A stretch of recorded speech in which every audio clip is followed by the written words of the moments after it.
मेरे प्यारे साथियों, आप सभी को नमस्कार। और एक बात बता दूं कि अगर आपका भी ड्रीम है, अगर आप भी चाहते हो कि एक्साइज एंड कस्टम इंस्पेक्टर बनो, तो उसके लिए कुछ फिजिकल और मेडिकल स्टैंडर्ड है एसएससी के इस फील्ड में। और ईच एंड एवरी पॉइंट पे हम बात करेंगे। फिर चाहे वो आपकी हाइट हो, अगर आपका आई का इशू है, स्पेक्टिकल्स आप यूज करते हो तो उस पर भी बात करेंगे। चेस्ट का एक्सपेंशन क्या होना चाहिए उस पर भी बात करेंगे। फिर से क्या फिजिकल टेस्ट हमें देना पड़ता है, मेडिकली आपको कितना फिट होना पड़ता है, ईच एंड एवरी पॉइंट को बात करेंगे। इसलिए वीडियो आपके लिए बहुत ज़्यादा इंपॉर्टेंट है, ठीक है। तो वीडियो को अंत तक देखना है और एक लाइक कर देना है। अगर चैनल को सब्सक्राइब किए हो और नोटिफिकेशन ऑन नहीं है तो नोटिफिकेशन भी ऑन कर लो, ठीक है। चलिए हम लोग ईच एंड एवरी पॉइंट पे बात करते हैं। सबसे पहले हम बात करेंगे कि आपका हाइट रिक्वायरमेंट क्या होनी चाहिए, उसके बाद फिर वेट पे बात करते हैं। तो अगर आप जनरल कैटेगरी से हो और एक मेल कैंडिडेट हो तो हाइट होना पड़ेगा आपका मिनिमम 157.5 सेंटीमीटर। और एक एडवांटेज है उनको जो एसएमएस है, जो गढ़वाल से है, या फिर जो आपका गोरखा है, या फिर एसटी कैटेगरी से। अगर आप इन चारों कैटेगरी में पढ़ते हो तो आपको 5 सेंटीमीटर का रिलैक्सेशन मिलता है। रही आपकी वेट की बात, तो आपका वेट जो हाइट के हिसाब से एक प्रोपोर्शनेट वेट होने से हो गया, उसमें उतना कुछ हेडेक नहीं है। लेकिन यही अगर मैं फीमेल कैंडिडेट का बात करूं तो आप लोगों के लिए कुछ कॉन्स्टेंट्स हैं और कुछ एडवांटेज भी है। एडवांटेज ऐसा है कि अगर आप जनरल कैटेगरी से हो तो आपका हाइट होना पड़ेगा मिनिमम 152 सेंटीमीटर। और वही गढ़वाल हो, अगर असमीज हो, या फिर आपका गोरखा बिलोंग करते हो, या फिर एसटी कैटेगरी से हो तो 2.5 सेंटीमीटर। गर्ल्स के केस में या फीमेल के केस में 2.5 सेंटीमीटर का रिलैक्सेशन है, ये बात आप लोग ध्यान रखिएगा।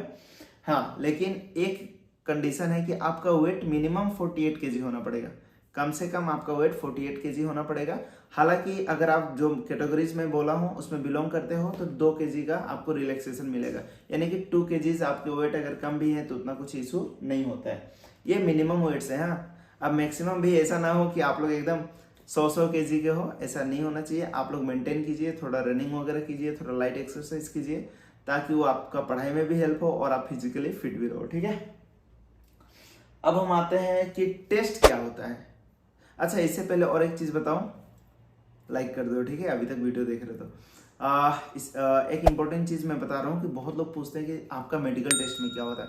देखिए, मेडिकल टेस्ट में क्या होता है, स्पेशली आपका देखा जाएगा ब्लड प्रेशर वगैरह, या फिर आपका जैसे डायबिटीज वगैरह का कोई इशू है क्या। उसके बाद से नॉर्मल टेस्ट सब, जो हमारे रिपोर्ट तो खास करके यंगस्टर्स के रिपोर्ट तो सब नॉर्मली आते हैं, तो इसमें इतना कुछ इशू नहीं होती है। रिपोर्ट्स वगैरह जो देखी जाती है वो सब आपका नॉर्मली होने वाला है, या फिर स्लाइट फ्लक्चुएशंस रहती हैं तो उसमें कुछ भी ज़्यादा कॉन्स्टेंट नहीं होगा।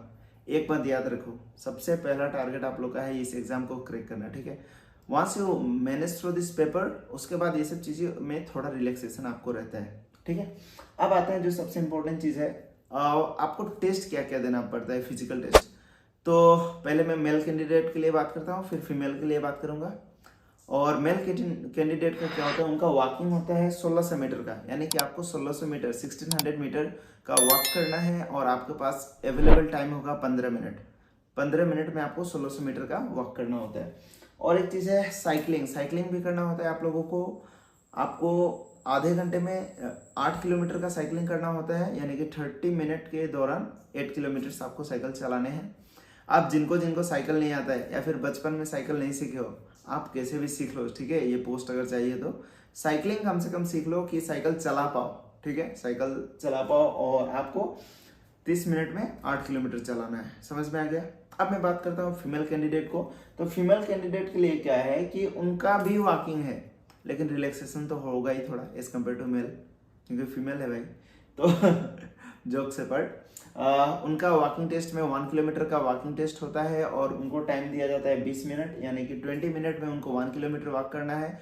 और उनका जो साइकिलिंग टेस्ट होता है उसमें क्या है कि उनको 3 किलोमीटर साइकिल चलानी होती है, 3 किलोमीटर, और उनके पास टाइम रहता है 25 मिनट का। 25 मिनट में 3 किलोमीटर वॉकिंग टेस्ट साइकिल चलाना होता है, ठीक है। सॉरी, वो 25 मिनट में 3 किलोमीटर साइकिल चलानी होती है। अब सबसे इंपॉर्टेंट चीज, जो चश्मा को लेकर पूछते हो आप लोग, अपने आंख को लेकर के जो भी इश्यूज है, इससे पहले आप लोग वीडियो को अभी तक लाइक नहीं किया, मुझे पता है, लाइक करो, ठीक है।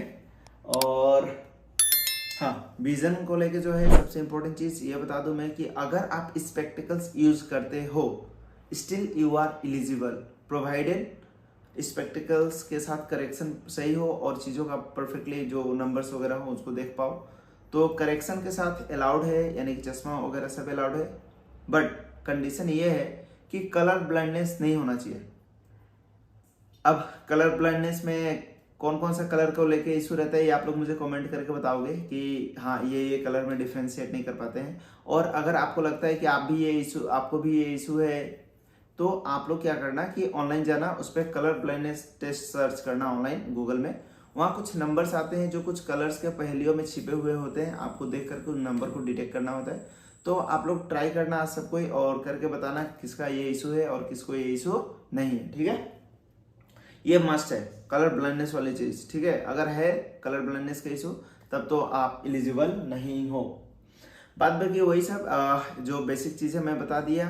एक बात याद रखिए, this exam is most about इसका, ठीक है। तो इसलिए पढ़ाई पे फोकस करो आप लोग और try to make through this exam in this attempt itself. अगर आप लोग और CGL 25 का तैयारी कर रहे हो तो उस पर मैं डिटेल वीडियो लेकर के आऊँगा।